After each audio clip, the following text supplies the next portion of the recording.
Alright, going to test the nitrous, the new nitrous solenoid.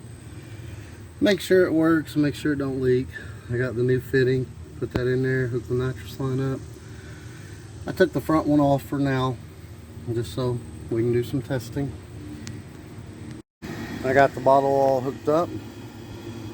Let's turn this around so we can see the gauge better.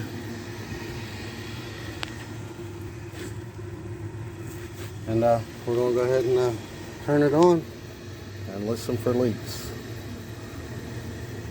The air conditioner's running ain't going to help none. But usually it's pretty loud. You'll go, shh.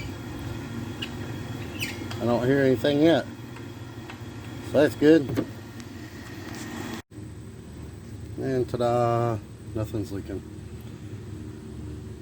So let's go ahead and arm the nitrous system. If we arm the nitrous system and tap this to a ground, it should go off. And I've just got mine hooked to the fog lights, but the parking lights at least have to be on to turn the fog light on. And you'll see that little light. See, it goes out when you. So at least the parking lights or the lights have to be on for that to come on.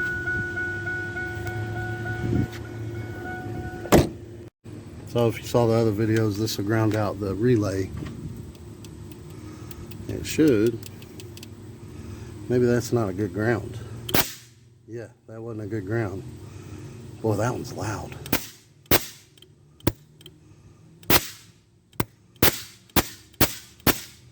Alright. Let's put some pressure in it and make sure it don't leak and it's still gonna work. Well, that solenoid's loud. Alright, bottle heater's on. We'll just let that get up to about 950. Probably gonna take about 10-15 minutes, and I'm just out here on my lunch break. But we'll keep an eye on it as pressure goes up, make sure it don't leak. And then on a side note, we're going to clean these ARP head bolts off with just a wire wheel and a drill. Get all this old thread sealant off here. And then I just got the heads on there, and they're just held on with one center bolt for now. I just put them on there and have them on there. But yeah, we're going to clean these off with a wire wheel drill. And then those top four that don't go into a water jacket, we're going to use this ARP fastener assembly lubricant. The rest of them that go into water jackets, we're going to use this thread sealant. And I'm going to show you guys the torque pattern on that and the stages. You don't want to just go straight to the max torque. You want to do it in stages, like, you know, for instance, if it calls for 75, I got to look these bolts up to see what the torque is on them.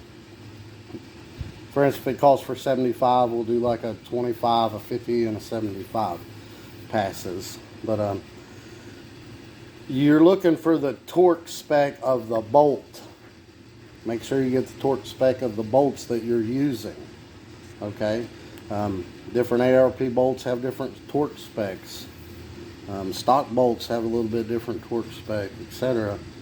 But yeah, make sure you use the sealant where needed and lubricant where needed, because that helps the torque. And also these ARP washers on these bolts, they go on a certain way, and you actually don't want to get any lubricant on the bottom of the washer, because you don't want the washer to spin.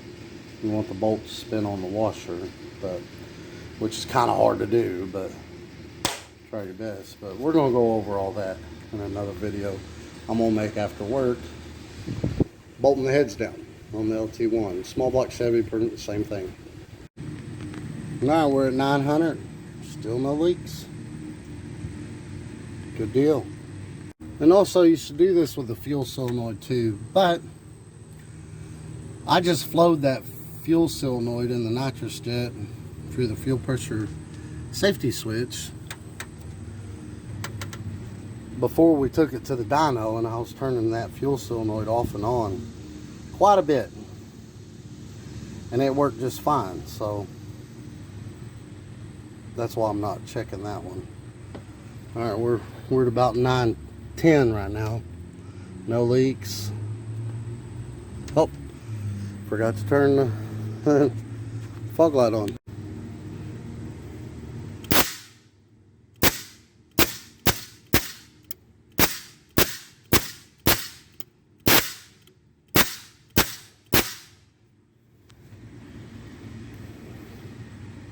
Good enough for me. It works. It works really good. That thing ain't no joke. So now all we gotta do is hook this back up so it goes through the fuel pressure safety switch and the wide open throttle switch. Done. Y'all have a good one.